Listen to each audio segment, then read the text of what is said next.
Hello class, my name is Adrian. Today I'm going to do my claim of fact speech. So I just want to ask you guys one quick question. How many people have played a video game?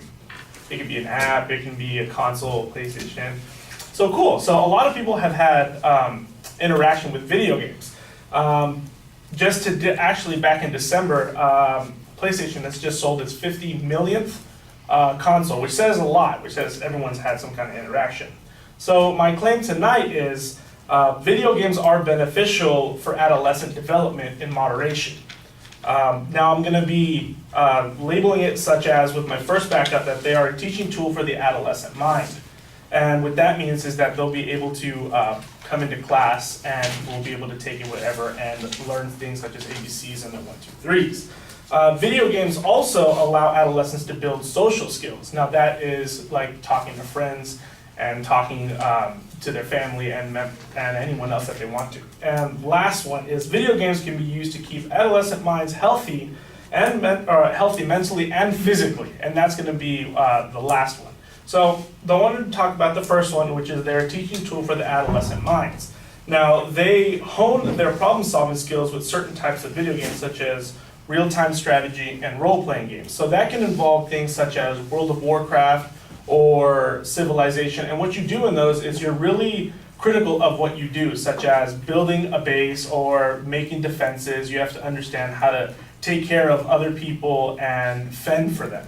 And an article said that, according to them, it proved that it would give them fast develop skills, which means they would be able to make a decision in a quick, real-life time, say as if someone they needed to choose who to lead someone or who to take care.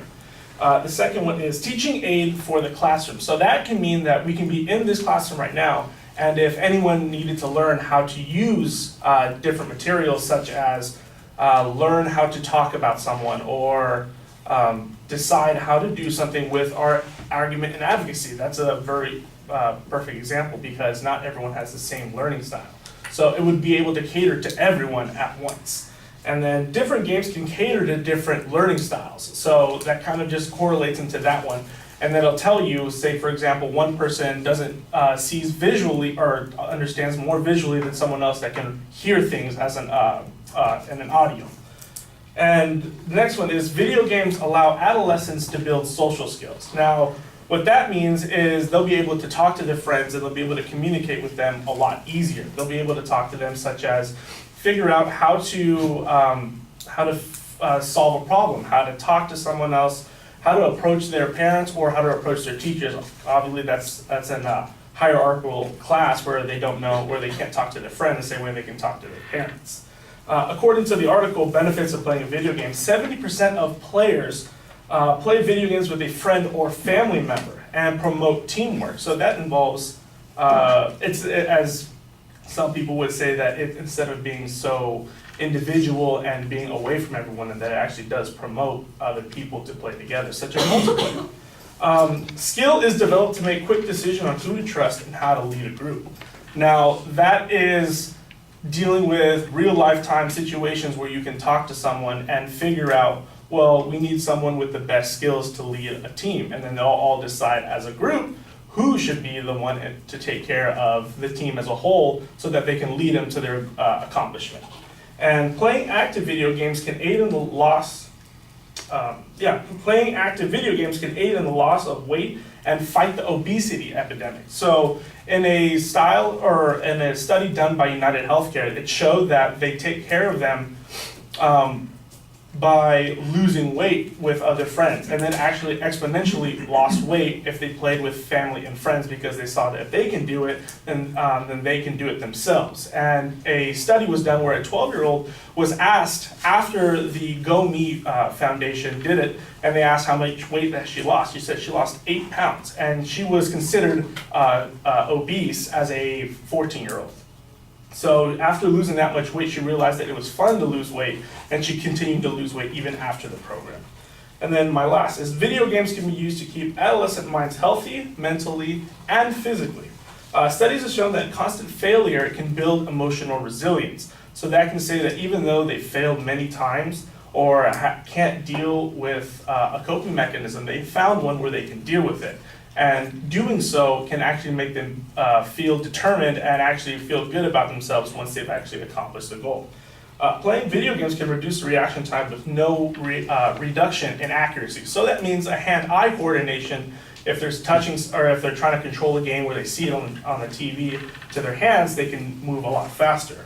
And playing active video games can aid in the loss of weight and fight the obesity epidemic. So going back to what I said before, they can continue to fight that. And they've actually found that games such as Wii U and where they do Wii Sports, that was the main game. They can control that by showing them that they can lose weight and have fun at the same time. So my claim of fact is video games are beneficial for the adolescent development in moderation. Thank you.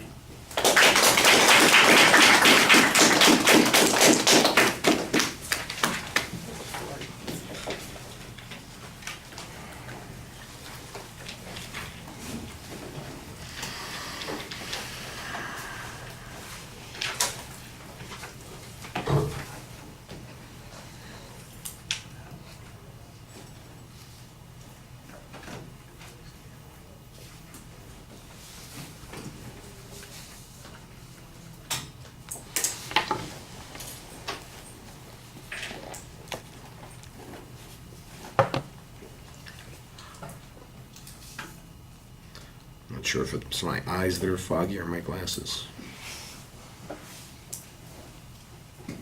A little of both, I guess.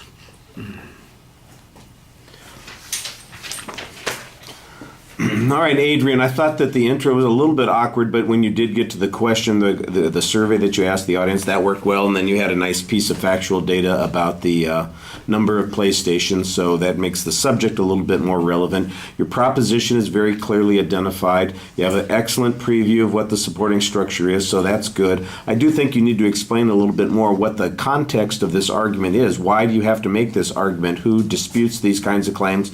Has somebody said something disparaging about the health or the mental ability of people who play video games? You take that as a given that maybe people feel that way, but I think you need to show that there is in fact a reason that you have to make this sort of defense. The presentation is organized, but it was a little bit confusing at the beginning because it sounded to me like you said the first claim twice when you got to it. You signposted it. You said you presented a little piece of information, then you signposted the claim again, so it sounds a little bit like you're repeating yourself.